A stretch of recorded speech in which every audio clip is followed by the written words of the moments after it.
Before I went to New York and launched Essence, I was a freedom fighter in Monroe, North Carolina, and we are the first black Americans in recorded history in the 21st century to take on the Ku Klux Klan in armed gun battle, defeat them, and the Klan was banned from Union County, North Carolina.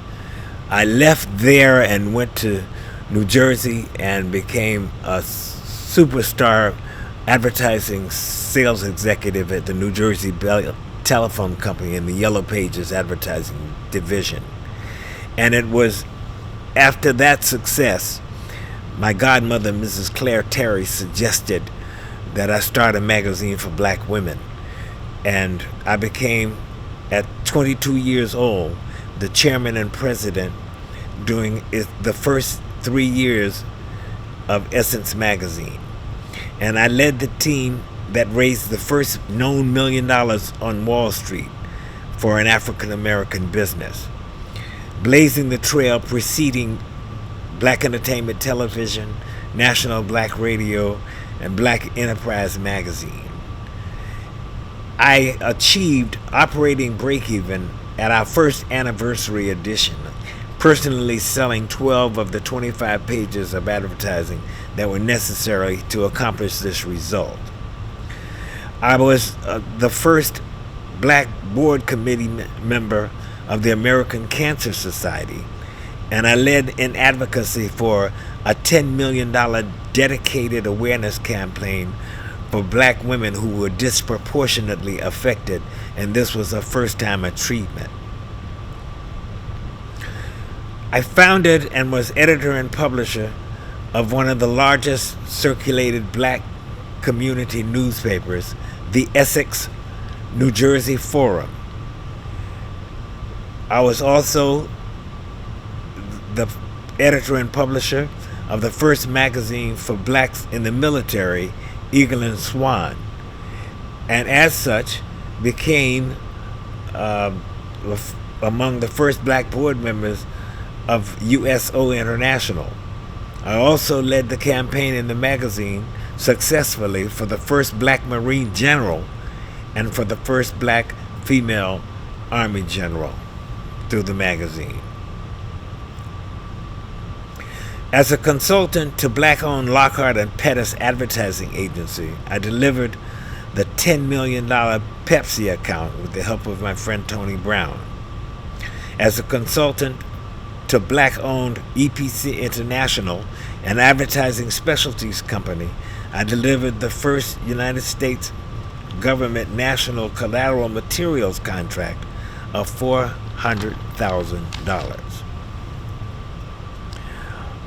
With my partner Cecil Hollingsworth, I raised the first $300,000 and bought the controlling interest in Essence magazine.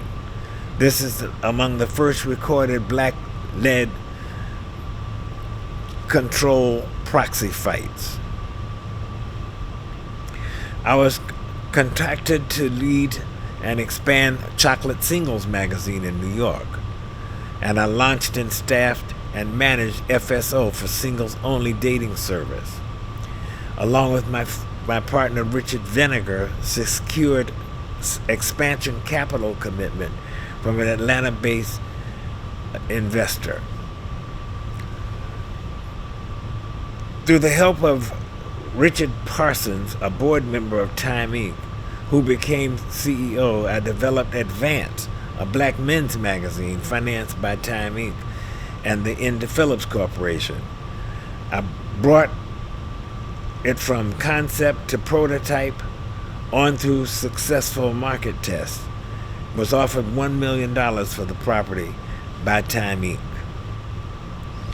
I brokered an investment partnership from New Line Cinema for an independent coming-of-age black film production.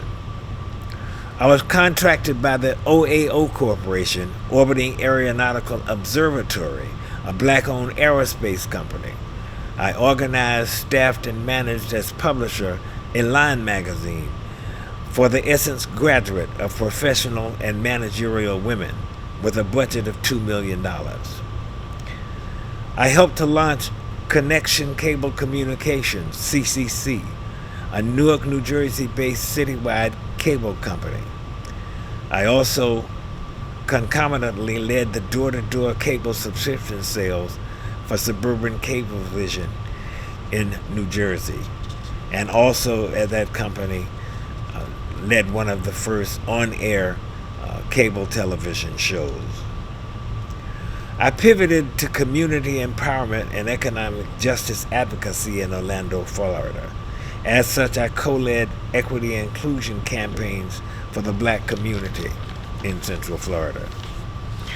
The three primary achievements and targets were access to public meeting spaces through marches and demonstrations, access to public and private business contracts from the city of Orlando and public and private businesses, co-led the successful campaign to reroute the annual Martin Luther King parade from the back streets to Central City. As president of the Paramore Business Association, I conceived and organized and managed Operation Clean Sweep for the 1994 World Cup. We upgraded lighting in the Paramore community by 45%, established a community tool cabinet, and recruited more than 700 volunteers who removed and abandoned cars and appliances and debris over 7 weeks, totaling over 700 tons. Moved the Ethnic Art Gallery to Paramore and, in partnership, opened the first African American Heritage Museum in Orlando. Along with GGR Marketing PR, moved the Bronze Kingdom, a totally complete African American art gallery, from an obscure backstreet location site to the Fashion Square Mall, which we opened with over 500 guests. I personally invited and guided top influentials in Central Florida, including both mayors who made contemporaneous appearances, brought in top leadership organizations like the National Newspaper Publishers Associations.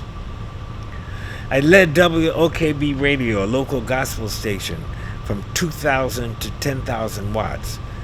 I accelerated it to an urban empowerment format, brought in major sponsors, power influentials, advertisers, and personally hosted billionaires in an on-air broadcast. I contacted the CEO and owner of the Adams Mark Hotel chain, which prompted a painting contract to black-owned Fletcher Enterprises, which in its first year grew to over $1 million. I led campaigns to include blacks in United Arts and County Arts funding, which grew from zero to now hundreds of thousands of dollars annually. Along with my daughter Alan, we called for a congressional investigation of our local public broadcasting station, WMFE. The station had no black employees nor programming. An ombudsman was appointed whose investigation agreed with us that there was blatant discrimination. In response, the station hired its first black CEO, LaFontaine Oliver. It now boasts a black vice president of development, the black news director, the black morning anchor, and a host of minority correspondents. Along with my wife, which elevated from my spousal equivalent, Anne Marie DeGovia, we became associates with Prepaid Legal Services. We rose to the level of executive director with 3 regional vice presidents in our organization,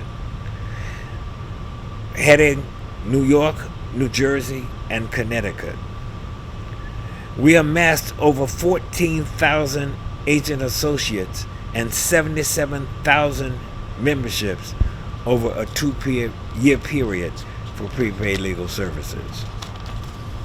As a consultant to GGR Marketing and PR and the Caribbean American Passport, I helped to bring in corporate sponsorships, advertisers, and influential leaders as pillars of support and helped to bring in new clients like the Bronze Kingdom. As an advisor, I helped Rise Magazine to grow and develop in Central Florida. As an advisor, I brokered the sale of Onyx Magazine to Rich Black Associates. I introduced and presented SALT, a mobile shower and laundry facility for the homeless. I introduced them to the Homeless Network and the Orlando City Commissioners. Through intensive advocacy, I helped to raise their budget from zero to more than $1.4 million, taking SALT from no employees to 14 full-time employees, and with deployments raised from twice per month to 4 days per week. I successfully campaigned for the closure of Checkers Park, a city park in Orlando that had become a permanent haven for dozens of homeless neighbors, rendering the park unusable to other city residents. Reviewing the Greater Orlando Aviation Authority agenda, I noticed that the only black contract among millions in appropriations was for a shoeshine concession. I relentlessly campaigned for greater equity, and the authority employed and expanded its small business division, headed and staffed by blacks, and contracted a black firm to monitor target goals and awards to minority and women-owned businesses, substantially raising their business participation. As a consultant to Urban America, a black-owned real estate developer, I campaigned for the award of the Sansa Housing Authority's new complex. I was able to achieve the #1 ranking recommendation from the selection committee.